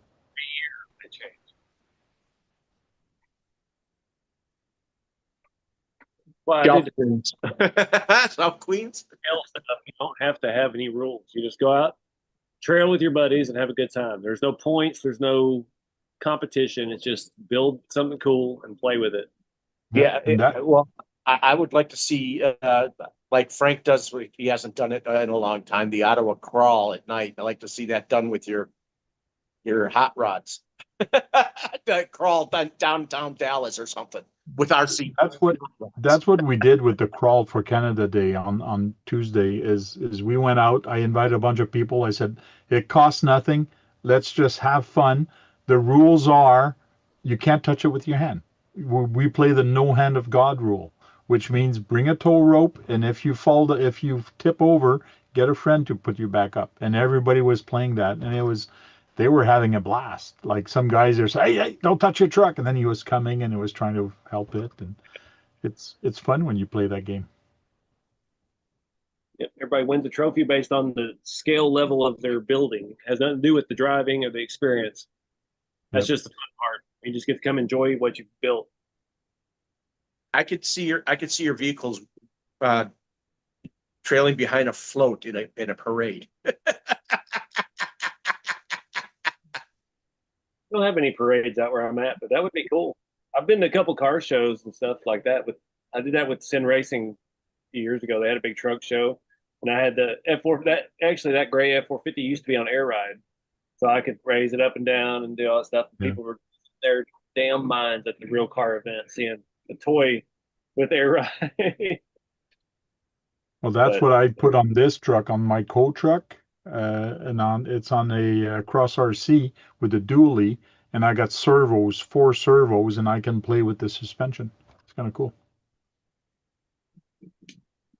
There's a smart system that causes the servos to act like it's Yeah, on an air ride. Jailer 2020, the guy from Russia. That was a very difficult setup to actually program and make work. And he had a nice station wagon. Yep. I ended up selling my kit off because I couldn't figure it out. Electronics are not my thing, so I was. Oh, you bought one to try to set it up? He sent me one, and I couldn't figure it out. He sent Jeremy one too, Big Squid, and he couldn't figure it out either. We tried. Seen a couple guys have a Jeremy Kilborn at Ease RC. He's got one on a Praxis TRX4. Got a RC4 drive hard body Chevy on it, and it was cool. We drove a USDE together. He got his to work, but he's a master sergeant. He's a lot better electronics than we are. So it's too bad they can't make. Too bad they don't make electronic speed controllers that have that type of control for suspension. Also, I mean, I assume it could be done. It really could be. You could make a gyro that could control it, because that's what it is. It's gyro control. It feels inertia. And when you stop, it would know to rock back. It'd be a simple thing to do if you knew how to program. I think I can't say that without program. Would you pay what it would cost? That's the big thing, though. Like, would a manufacturer manufacture that, knowing what it would cost, and would people actually buy it? I know Brad wouldn't buy it because he doesn't have the money. Not that he doesn't want to. He wants to buy everything on the market, except he can't afford it. Same thing with me. What cross air ride set that you got? Oh, it's not an air ride. It's just 4 servos, and then I control it with my radio link. Capo did an air ride. They were like the first to do an air ride. No, they stole the design from Pro Air RC out of Russia. Oh yeah. That I have. Capo stole that. That's why he quit and quit making his set. His set was $300, so I'm assuming the Capo was about. I think it was like $400 or $500 when I saw RC Sparks had it back 10 years ago. But no, they ripped him off. They just took everything he did and made it out of billet aluminum, or Chinesium, as we say, and used his same module and everything with it. But the air suspension was very cool. It was cool. I've got one. I can show you. I got 3 of them actually. Because you think about it, you got a scaled down air system like you do in an actual car. You can get an air ride in a car, and look, you could do it now with an RC. The guy was crazy. He actually worked on a fishing boat in Russia. So he'd only hit me up every 6 months when he came to shore. This is the pump and all the air compressor module. Then we've got his air cylinders. They had springs in them. I removed them because this car didn't weigh enough. I've got it all teed in, the one in the back, one in the front, air intake. But that was his setup. That was about, I'd say, a year and a half before. That's a Tamiya. This is a TAO2 short wheelbase. Yeah. That I had the Amigo body on. The CC hand billet wheels, magnet caps, $120 wheels, but yeah, this is made it all work. System was $300. The system alone was $300 just for the air ride, the pump, cylinders, the airlines. When you see something like that put on a scale vehicle, and then you've realized that it's now copying a 1-to-1. You know, it is cool. It was neat, but it hasn't tested. I mean, what are we at now? This 6 or 7 years old. The pump's weak. It won't hold air. I've replaced the lines. When he went out of business, he came back to port and he sent me a message and he's like, "Hey, I'm quitting doing these." He actually made an auto inflate wheel system, like I mean, like the bladders. No, it was actually a sealed wheel with the line and everything, and it had the hub that didn't move. And he messaged me and was like, "I need these RC 4-wheel drive." They were the which ones were they? Some of the black Rhino wheels. He's like, I need a set of these. I cannot get them shipped here. So he sent me the money. I ordered them, and then I shipped them to Russia to him. And then 6 months later, he got off the boat, and he developed a auto inflate tire system. So his tire system is fully sealed. He glued the wheel on the tire, and it would actually air up and down. And he came out with that, and then he just disappeared. I haven't heard from him in like 5 years. I just think if they could do that with RC, just imagine if they could do the magnetic rides like they have on cars too. You know, you could just dial in whatever stiffness you want. You know what I mean? You know, giant pump. You don't need an air compressor. This is like fish tank stuff. What's inside of here? Like a fish tank, air compressor. Okay. There's like 3 circuit boards. It's completely homemade stuff. But what was crazy is when he came back, I don't remember what year it was. You know, he was like, "Hey, I'm shutting this down. Do you need any spare parts?" And I was like, "Well, yeah. I mean, it wouldn't hurt." I had 2 systems. He sent me 3 full systems. I've got 4 or 5 extra cylinders. I've got feet of airline. I've got all this spare stuff for it, but all my compressors don't work. One of the ones he sent me didn't work. This one's getting weak. The one I had on the Sedan truck is all but non-functional now. So I can't make it work even with the spare parts that I got. I mean, it'll kind of lift and go up and down, but it's just not as good as it could be. It's not as good as it used to be. You could make an air ride suspension where it just reacts to bumps. You know what I mean? Was minus the servos. I mean, it was all actually full air. Dave is asking why not use hydraulic suspension from the scale excavators instead of air? Well, that would help with the Magna ride, like they have on Chevys and stuff. Well, with the hydraulics, you got to have a pump, you got to have a motor, ESC, all just to move the fluid. Then you've got to buy the cylinders, which have to be machined. They have to be precise, sealed, gaskets, all of that. So you're looking at a $500 minimum just to get the equipment. Or they make the special magnetic oil that actually changes stiffness inside the shock. Talking about hydraulics. Somebody actually has a mag ride set up. Like Magna ride, like on a 1-to-1. You got to think of what it costs to put a fucking hydraulic cylinder on a 1/14 scale dump truck times 4. So you have independent control of each 4 corners. So you got to have pump, 4 valves, 4 servos, 4 channels on your radio. So it's just exponentially getting more and more expensive the deeper you get. I guess you want to get into the bigger scales like 1/4 scale or 1/3 scale to do stuff like that, huh? No, I mean, the larger you go with that kind of stuff, the cheaper it actually gets. Yeah. The larger your hydraulic cylinder, the cheaper everything is for it. You got to have a bigger pump, but that stuff's more available. There's other agricultural uses for larger hydraulic systems than there are 1/14 scale. I mean, we know what technology can do for our little hobby. So, I mean, if they really wanted to put their mind to it. If I wanted to put hydraulics on my 1/5 scale roving buggy, I could do it for probably about $500 with a pump, 4 cylinders, and everything. But if I want to put it on my 1/10 scale, it's going to cost me about $1,200, $1,500 because the size of everything goes down, the price goes up. That's the way it is with everything to do with realistic with the RC. The size. That's why I see those. That's why I see those 1/28 scale RC cars that are made from high tech materials, and that's why they're like $200-$300.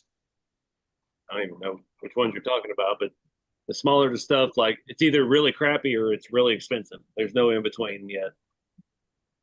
Well, you've seen 187 scale RC cars. Just to, I mean, you have to take a magnifying glass to work on them. Hot Wheels at Walmart for about $30, the Mustang body on it, but it is what it is. It's still a toy grade type situation. But at the same time, you can get those. Well, they had some drift cars last year. We played with them at Beat the Creek 2 years ago. We were driving them on the pool table, and it was like they were like $90. Those were actually pretty dang good for what they were. They were hobby grade. They just weren't the most durable thing in the world because of the scale. I mean, it's amazing that they can make 4-wheel drive at 187 scale. Yeah. and you see how tiny the motor is. Miniaturization is expensive. That's why chips are expensive. Well, we get all these chip factories built over here. Maybe we can have some more scale stuff. More high tech scale stuff. Yeah, processor said, from a laptop. Dave says he had a lowrider, so he knows the cost of like the hydraulic and things like that. So he Those can lowriders are expensive, that Red Cat stuff, but it works. It works good. It works efficiently. It doesn't break. You can upgrade it. They got, Red Cat did their homework with the lowrider stuff. I give them props on that. And they still salt to this day. Yeah. And I have one. they actually enhance it or do something different, like the hydraulic bed truck, which I haven't seen yet. I thought it was supposed to come out. It's It is going to come out. year and a half behind right now, but it's coming. People are going to be looking for people making lowriders, a company making lowriders. They're going to be going to Red Cat because they have the experience now. They're the ones. They're going to be the industrial standard to have a good system like that. They're based out of Arizona. There's a huge lowrider scene there, and they got the real guys into it. They've got the real guys helped them design it. Not just Jeffries, but they got actual like lowrider. The lowrider community is into their Red Cat stuff now. Yeah, and they even paint it the way they would paint the big car, but in a smaller scale. It's amazing the paint job they come out with those cars. On the small scale. You're paying for the paint job too for those Red Cats. It's crazy. I mean, and they actually have those guys actually painting some of them that actually do it on one-to-ones.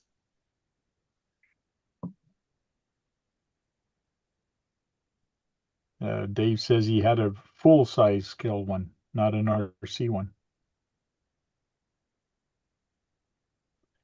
No, I remember, Frank, you thought that was going to be a fad, and they're still being sold today. No, I don't think it was the fad. I found it was cool that they came out with that. It's the first ready-to-run lowrider that actually worked with the suspension that you could bring it up and down. That was cool. Yes, there is not bugs, but I wish it would have went down lower. But it's the first version. There are better now. There is mods you can do to actually bring it down. There is mods also for the front to actually make it independent. There's so much different thing. Mine is still bone stock. I haven't touched anything on it. I even bought a light kit and it's not even installed yet. So I just got too many other projects on the go. Oh, I didn't say it was a fad that way. I thought he thought it was a fad for when as in the market of the RC. Not the. Oh no. That's what I thought Frank had said in the past. It was a niche thing. It was a niche. It is, and I think it's still a niche. Not everybody wants one. They had mass production to go behind it, so it was a big niche. If I had complete kits of the hot rods and the rat rods, I would call my. You know what? They were like 20 inches long too. Those cars. Well, they're big. They're based on a big car. Just like Josh, your farm truck, I will get a farm truck kit. Hopefully you'll still have them by the time I catch up, because I promised myself not to buy any other kits or any other things until I finish what I actually started. And I'm got about 5 different kits now that I started and not finished. So I gotta finish them before I start something else. You have to stop lying to yourself. True. And just stock up while you can. You gotta stop lying to yourself. That's what I do. I mean, I went from one semi truck to I've got 4 now. And my trailer is supposed to be delivered Monday. Your next thing you know, you're going to have the whole kit and caboodle of every truck that they make from Tamaya. You're going to have them all. It's just like the DR10 that's hanging right here, the DR10. I picked that up, the chassis, it was a kit. I picked it up for $100 Canadian. And then I said to myself, I'll just keep it there on the box and I'll put it up together later. But one night I was just looking around. Oh, I got the body now. Chris from GCM Racing had a body, so he gave me the body. I had wheels lying around. Oh, why not? I put the wheels on. Oh, I got an ESC kicking around. So I put it in there and all of a sudden it's ready to go. That worked. But I wasn't supposed to touch it, but it's done now. I've got I'm actually talking to a good friend of mine in Tennessee. He's got a lowboy hauler, an excavator, and a dump truck. He's trying to sell me or trade me for stuff.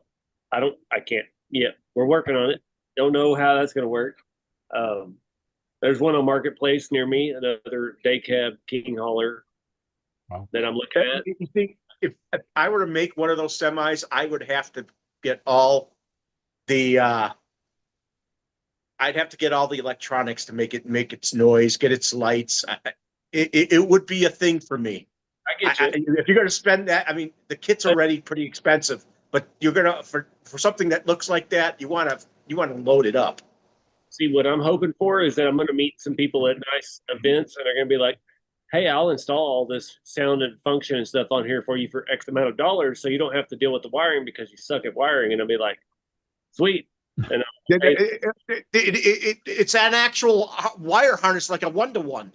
oh, I know, but you still got to still have to do all the drilling, like the grand hauler. You got to drill all the holes in the factory bumper to put all the chicken lights across the front bumper. You got to buy the billet pieces to put under the sleeper, so you have to place to mount the lights. Like there's so much of that kind of stuff I cannot get into, but it's the chassis building that drives me nuts. That's what gets me going.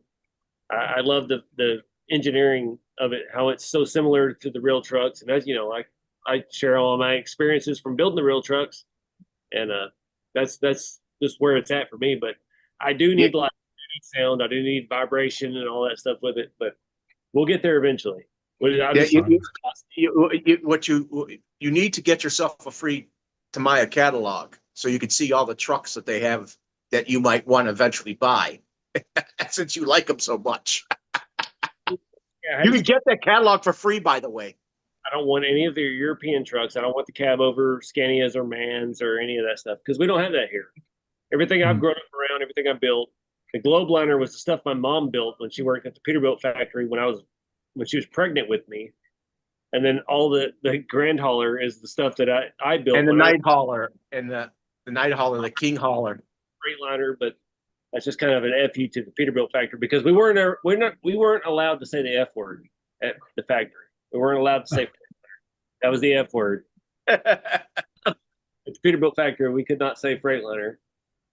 But I actually saw trucks on the street the other day. I was sitting at the intersection in town going to ship orders, and I saw that exact Freightliner had those vents on the side like the night hauler, and I was like, all right. The night hauler and the king hauler were Peterbilts. So the night hauler is actually a Freightliner. Freightliner, but that wasn't one of them closer to a the king hauler and the grand hauler, I'm sorry, it's kind of a mix between Freightliner or not Freightliner, Peterbilt and Kenworth, because Peterbilt and Kenworth, Kenworth. They've been the same thing since 1990. You know what? Tamiya needs to make an American line of trucks. They did.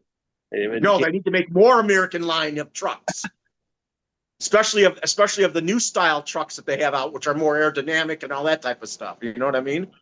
Including truckers hate the aerodynamic stuff. They hate the new, whatever they call it, the 779 or whatever BS it is with the super wide cab with the metal hood.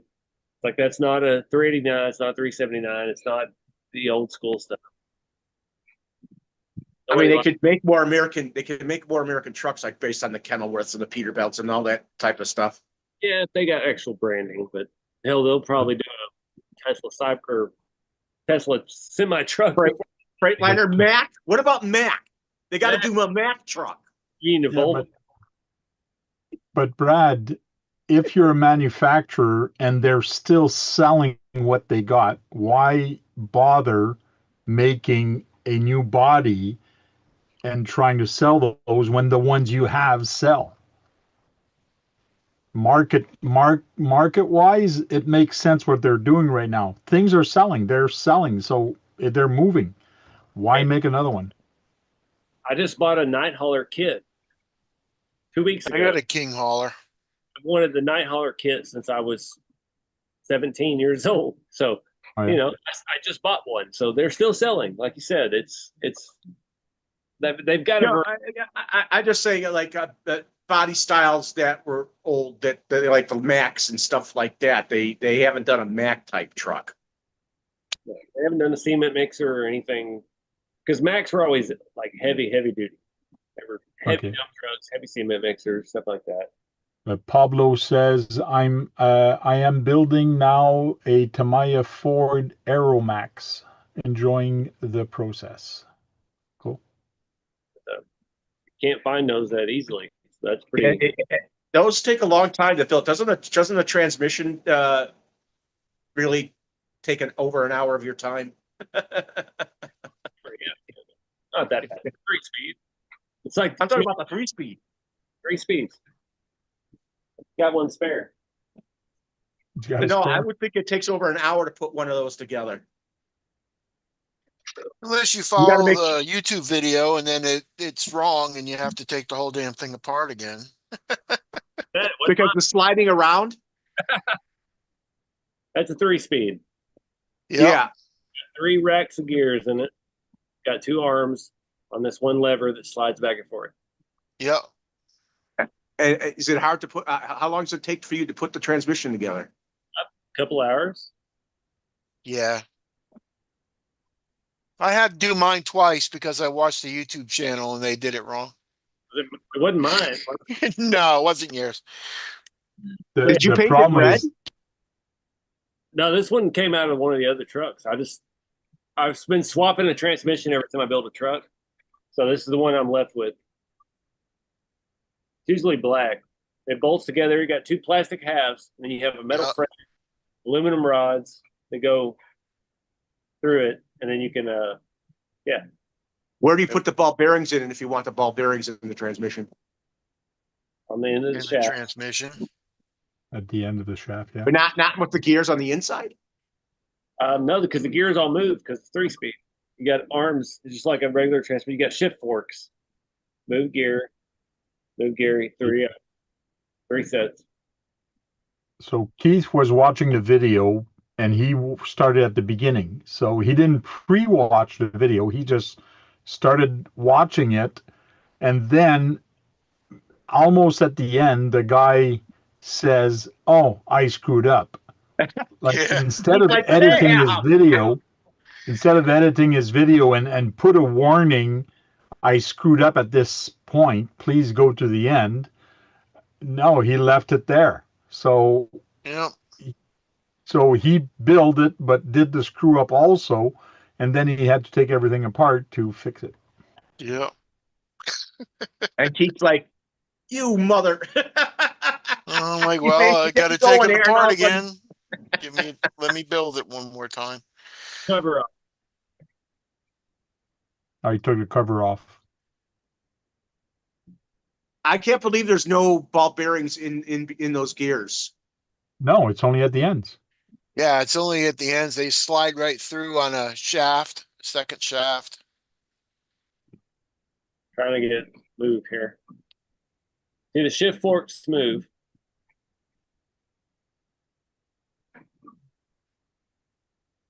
So basically, your neutral position in the middle is your second gear.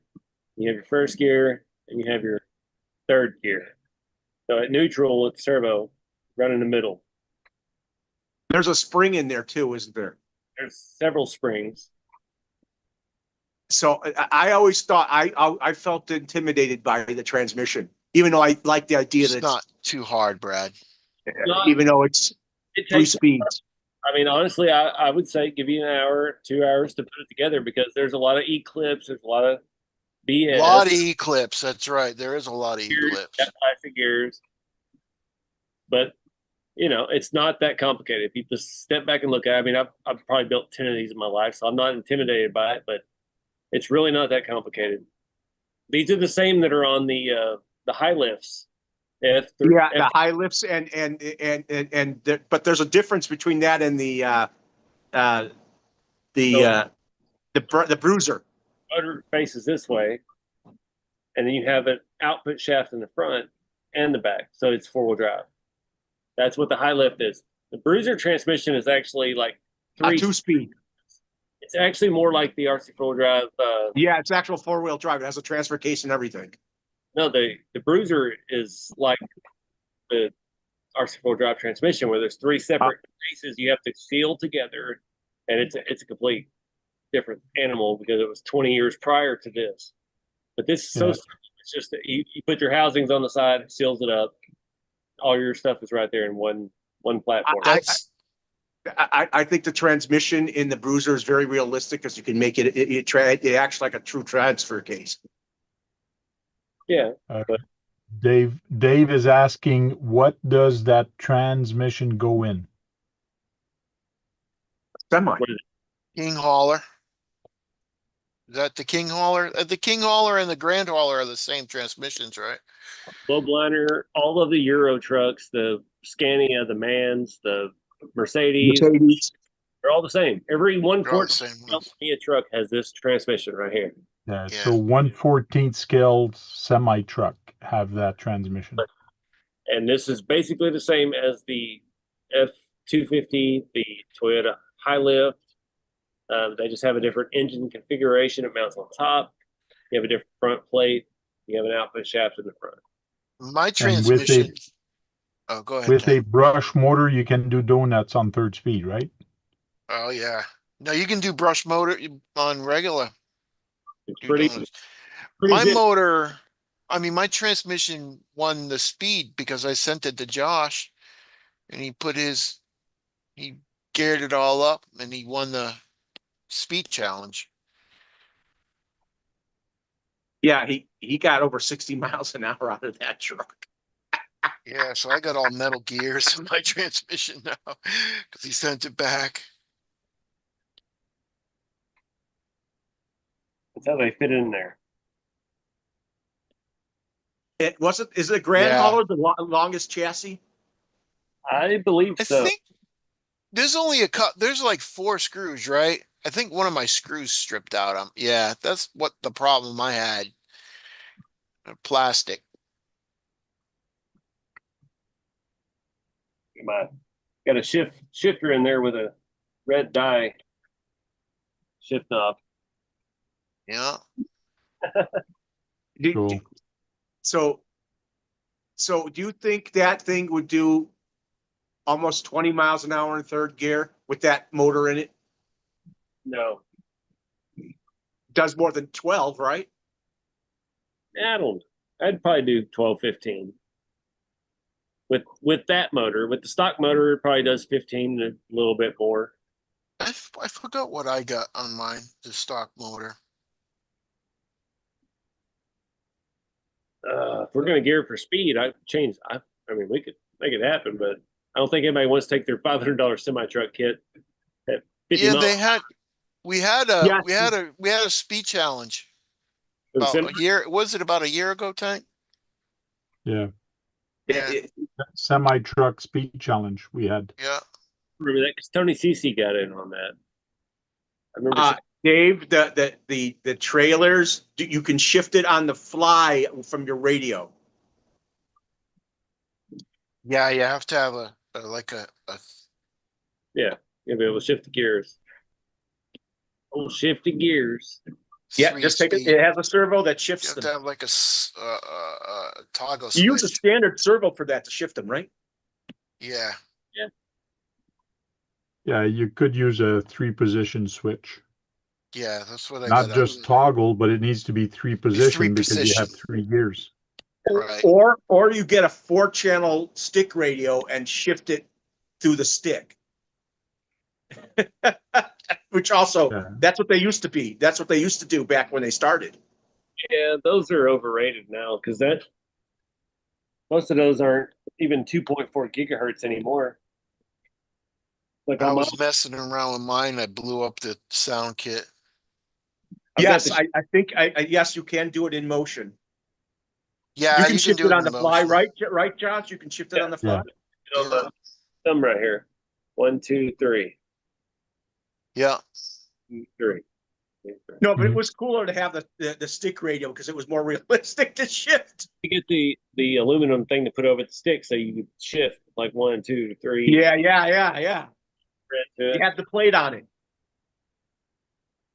But I like that radio because this one's actually easy to program and set up, so I don't have to deal with any of that antiquated old school tech. Hey, Dave, Gosh, the you didn't Bruisers that see we're talking mine. about, The bruisers Mine's that we were Mad talking about? Max built, Dave. Yeah, What is it you want to say, Brad? I was telling Dave, the bruisers, they have four-wheel drive in first gear, and then you go to second and third, it transfers to two-wheel drive. So that's also quite cool. That's the bruisers, but those are very expensive and they're all metal chassis.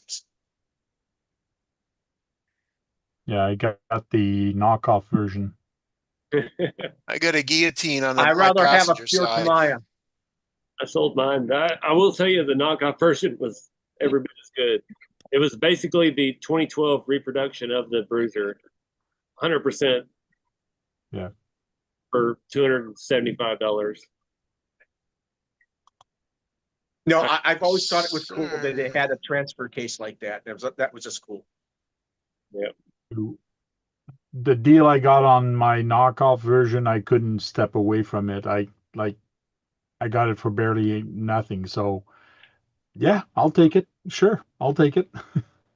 HG, I don't know who HG stands for somebody's initials.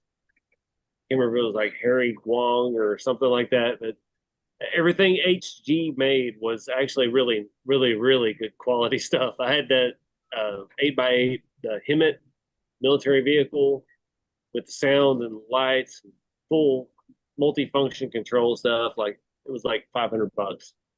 Like you just could not beat that stuff. But Intigi bought him out, and now they're selling some of that stuff. But I don't know about the like the Bruiser or the Mountaineer reproductions. They're actually being sold again, but I think they're still under HG brand. Oh yeah. Tamiya still makes it. Keith, do you have your Mad Max semi truck close by? Yeah, I got the cab and yeah, you want to see it? No, because if you want to show it to Dave, but I guess Yeah. I could show one of your videos also, makes it easier. Guys, I gotta hop I'll off. bring the old cab. I gotta finish editing a video, so I'm gonna hop off here. Yeah, we're about to leave anyways. We usually quit at 11:30. I'll show it later then. You show Okay. it. Show it. Huh? Show it. All right. Do it. Do it, he says. Be a man. Show it. I know Josh has seen it before at the hobby shop when it's when you guys have your garage sale there, the flea not the flea market, the Yeah, he made it sort of like a Mad Max. He loves his Mad Max stuff. Dave.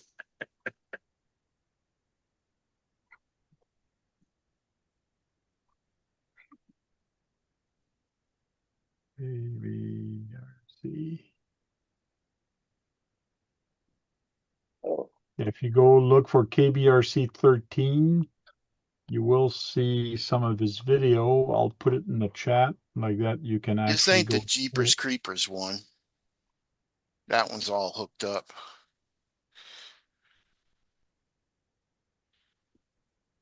Painted Barbarian on this side. And girl on this side.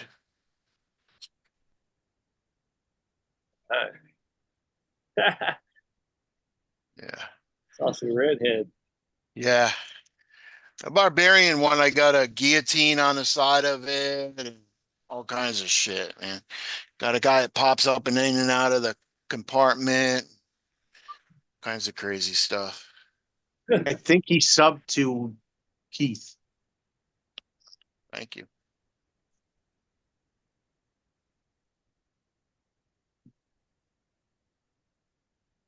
Oh, here's the semi truck. This is a different one. Yeah, that's the Cat. That's my That's your cat. Where's the semi truck? Why did it go? Why did it do that on me? Look at Hank. Go away. It must have went away. That's just the cab though. This? Right there. Yeah, that's just that's the cab. You can click that tank if you want. I'm Show it. trying to find a video with. I don't think I got one with the trailer on it. Well, you were showing it when you were going on at the store. Not the store, but The the hobby Yes, he shop. painted that. at the swap meet you were showing it. Oh, the swap meet. Yeah, I don't know which one that is.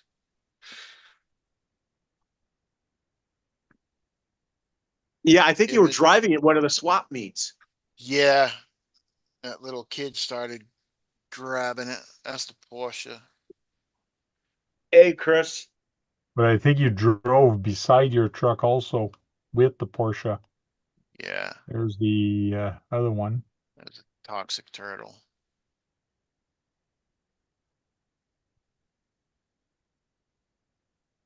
But that's got a guillotine on it, and it's got a thing guy goes up and down, and all kinds of shit.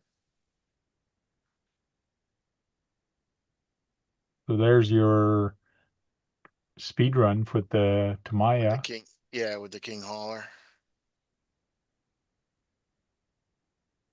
So it was after that. I don't know where was it. Yeah, I think it was after that.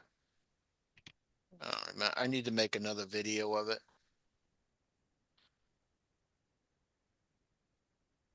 Maybe it was this one.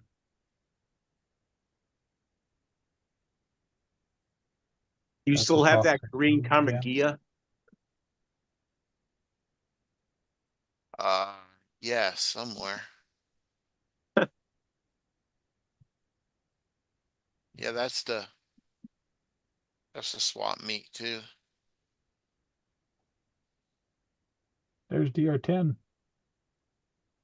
Don't Tony, Oh, not for fine. children. Yeah. I guess it's not in that one either. I definitely gotta make a video of it. In one of Well, the you videos should somewhere. get on our panel, Dave.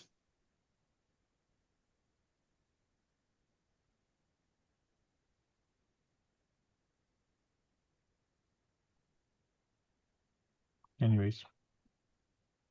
You know, Well, your let's toxic start turtle saying reminds you of a Munster vehicle. our goodbyes. Josh already Oh, he left. left. Yeah, Hmm. thank you, Josh. We'll start with Keith. We'll see you guys later. Yeah. See you Saturday night, Duckman. Guys. Thank you. Brad. Thanks, Dave. I hope we'll see you on the panel one day. Thanks. You joined in too late, Chris. Thanks for everybody who's joined us today.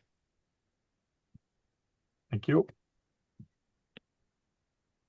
Well, thank you guys. Thanks for coming in here. Thanks for spending 2 hours with us. We'll see you next week. Until then, go charge up some batteries and go out there and break something, because if you're not breaking anything, you're not having any fun, right, Keith?